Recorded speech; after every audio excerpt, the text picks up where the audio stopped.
the 1750s, a power-hungry charlatan convinced thousands of Jews to join his cult. A cult that ended up putting hundreds of thousands in danger.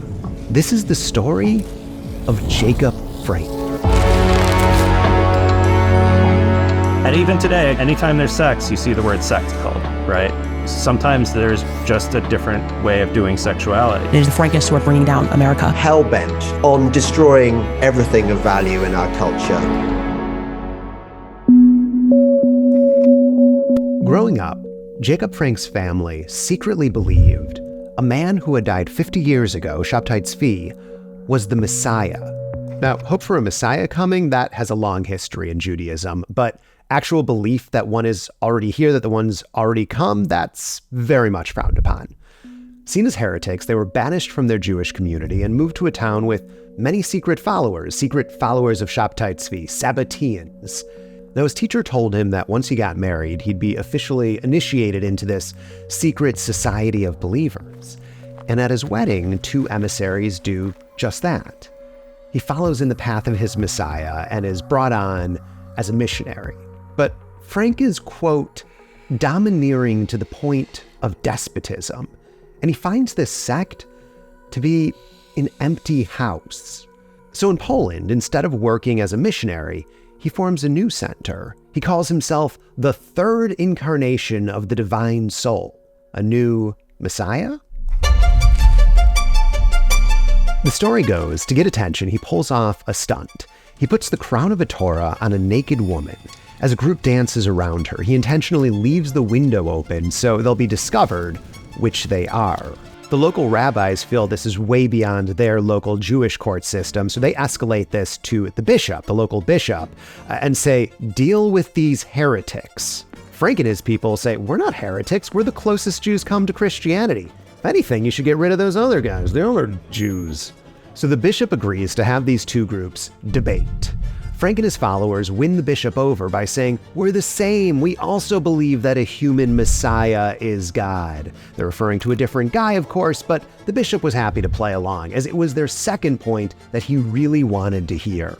That the Jewish book of laws, the Talmud, was nonsense. It's a way to say that Christianity gets things right, and Judaism does not. When you're reported as a heretic, like, you're going to be put to death. Right? So this would have been a mass execution of like 3,000 people. That is Jay Michelson, author of this book and person who kept me honest. So, you have an incentive to say what you need to say, right? Maybe appease the authorities who had a knife to their neck.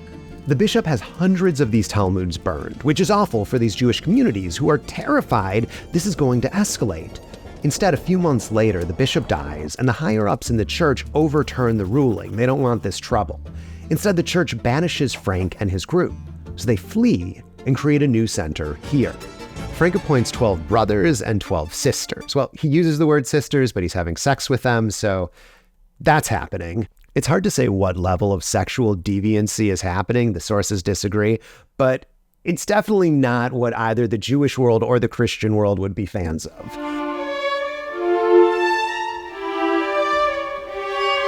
Frank is still a bad guy. We don't have records of him getting a lot of consent from all of his followers, especially his female followers. He's manipulative and he's abusive to his close followers, to the brothers and the sisters. So he's still a bad guy. Wild rumors start flying around about this group. Quote, among the mass of Jews, the idea spread that Frank was in reality a great sorcerer with far-reaching demonic powers, prompting the growth of various legends, which had wide repercussions concerning his magic deeds and his success.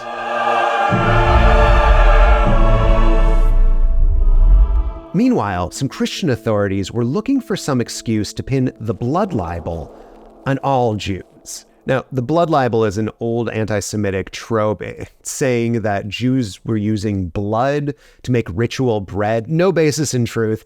Nothing good has come from it, and it just kind of kept resurging over and over, including at this time. Jacob jumps in to help to say the blood libel is real in exchange for his group being accepted by the Christians. So they hold a second debate where Frank and his group, they start to be called the Frankists, throw mainstream Judaism under the bus. and argue that Jews are performing human sacrifices. The Frankist accusation is often used in later blood libels from the Bailey's trials, up to and including the Nazis, right? Or contemporary anti-Semitic literature. That's Powell. I'm gonna let him say his last name. Maciejko. I'll get it. Author of Mixed Multitudes. So the long-term consequences are immense. But at the time, in the actual debate, they do a terrible job arguing for the blood libel, basically mentioning every time blood or even the color red is mentioned in the Talmud, citing it as evidence that the blood libel is real. The Jews of Poland are watching this, terrified what might happen next. But before it finishes, the local bishop's boss, Christian leaders in Rome, get wind of this debate and shut it down. They don't want a religious massacre breaking out. So the Polish Jews are safe. And the Frankists? They just wanted to practice their weird cultic sex religion without interference. I don't use the word cult, and I hope you won't either. You know, the rabbis just couldn't contain this heresy. They were worried that it was spreading, and so they made an example of this sect.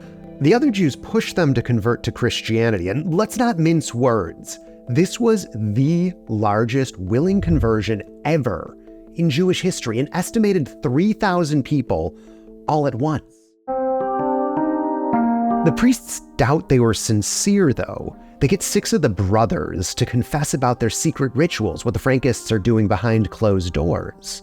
And for that, they arrest Frank and exile him to a fortress. Now, this kind of echoes what had happened to Shabtai Tzvi about a century ago. There, inexplicably, his movement continues to grow. The beliefs continue to morph. That, for me, is where it's really weird and interesting. Where this whole new kind of Western esotericism thing, where alchemy comes in. I think, like, the quest to live forever and contact the secret race living in a parallel universe is also pretty interesting. Which is to say, I'm barely even skimming the surface here. 13 years later, Frank gets out, and like any good cult leader, he does not stop. He sets up a quasi-military group speaking of end times and overpowering the Catholic Church and revolution. He's released, and they have uniforms, and they have ranks, and they are training with weapons, and you have all this. Now, what's the purpose of it? It is much more difficult to say. If and to what extent Frank is really planning some kind of, big revolution, a universal revolution, or is it just a show? There is evidence that the Frankists are basically selling themselves to the Austrians to act as spies in the Ottoman Empire, right? So the Frankist soldiers are actually deployed. In his last 5 years of his life, he wants to make sure his movement keeps growing. So he starts this rumor that his daughter Eve is actually the illegitimate daughter of the Empress Catherine of the House Romanov. So when he dies, it's not quite the end of the Frankists. Eve takes over the movement, making her the only female messiah figure in Jewish history, if you can even call it Jewish at this point. She drives the movement into enormous debt, acting like a royal princess of the House Romanov for her final 15 years.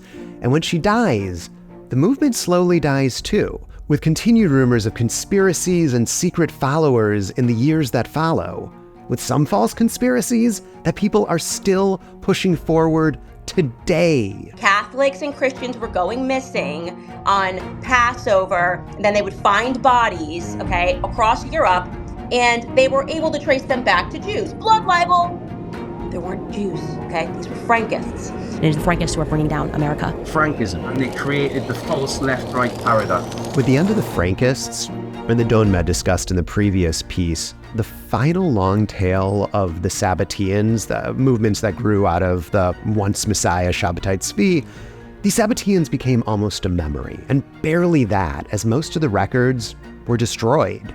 But back to Frank. I'm aware of how the Sabbatean story is reduced. So it's just like, they're sex fiends. And that is definitely not true. What's interesting, I think, about it is not that they were having sex, but that it was included in part of what it is to have a messianic religious consciousness. But if I had to pick as the good guys, bad guys, as between the normative rabbinic persecutors of heresy and the heretics, I am a heretic. So I am clear about where I stand. I'm not a Frankist, but I am a heretic. In my next video, I'm going to use all of this as a jumping off point because Shabtai Tzvi and Jacob Frank, Baruchia Russo, Eve, they are just a few of the many Jewish messiahs throughout the years, these contenders that claim to be a Jewish messiah. So I'm going to attempt something that I've never quite seen done before, for good reason. I'm going to try to map out the many Jewish messiahs, or the contenders. That is in my next video. Thanks for watching.